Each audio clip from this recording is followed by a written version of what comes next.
Hi, my name is Marianne Meeder, and I am a business coach in the business of coaching about life.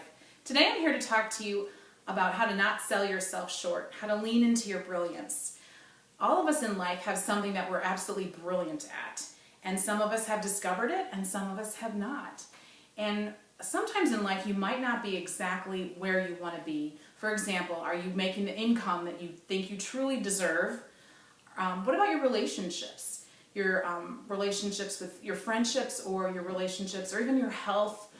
There's different areas in our life where we sell ourselves short. And what I mean by that is we don't get everything that we truly deserve. We don't live up to our fullest potential. So why is it that we do this?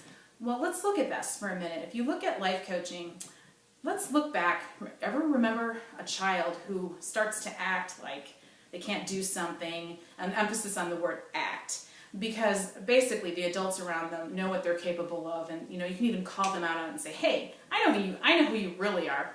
Quit acting like that. Well, you know what happens when we get older? We grow up, we're like, well, I'm not a kid anymore, I would never do that, right? Well, not exactly. Sometimes as adults we still have an act. It's a way of being. It's kind of being in our comfort zone. We're in our comfort zone, and we may act like we don't have as much potential as we really do. It doesn't really make sense, does it? Not exactly. But let's look at it further. What is going on is that sometimes there's a fear of failure, or there's just a fear that we're not willing to confront to get outside of our comfort zone. Like, here's my comfort zone.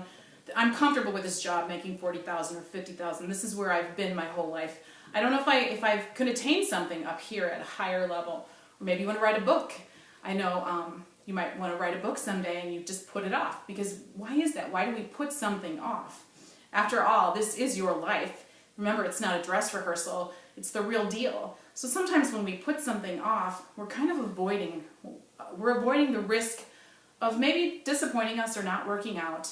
And we're not really present to these fears and these reasons why we don't go after our dreams. But in a way, it's kind of like selling yourself short. So what I'd like to say to you is don't sell yourself short. If you want to write a book, get started. Do it today. You have nothing to lose. There's all kinds of people in society today who've been over here, no one's ever heard of them, and all of a sudden, boom, they've written the national bestseller, or they've made the movie or the screenplay, and they didn't have the background. But what the difference between them and you is they got started. They took action. They took their passion and they put it into action. So that's really what the difference is in not selling yourself short. One of my favorite person that I would like to quote, Marianne Williamson.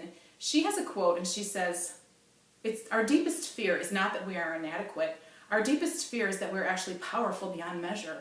We say to ourselves, who am I to be talented, beautiful, brilliant, fabulous? Well, who are you not to be? Did you know that your playing small does not serve the world in any way? We were born like children to shine in the universe, just so that others, just by our own liberation, we can then liberate those around us. So when you fully go after whatever it is in life you were meant to do, you actually inspire people around you, because the people around you will say, well, if she can do it, or if he can do it, I can do it. Anything's possible. So I would like to tell you today, just remember, don't sell yourself short. Lean into your brilliance. And if you need some help discovering your passion and what it is you'd really like to do, or coming up with an action plan to flesh it out and to write that book, to go for that business, maybe to vamp up your love life, or whatever it is, vamp up your sales, look for me on Facebook. It's Marianne Meeder, and I'm a business coach. Thank you.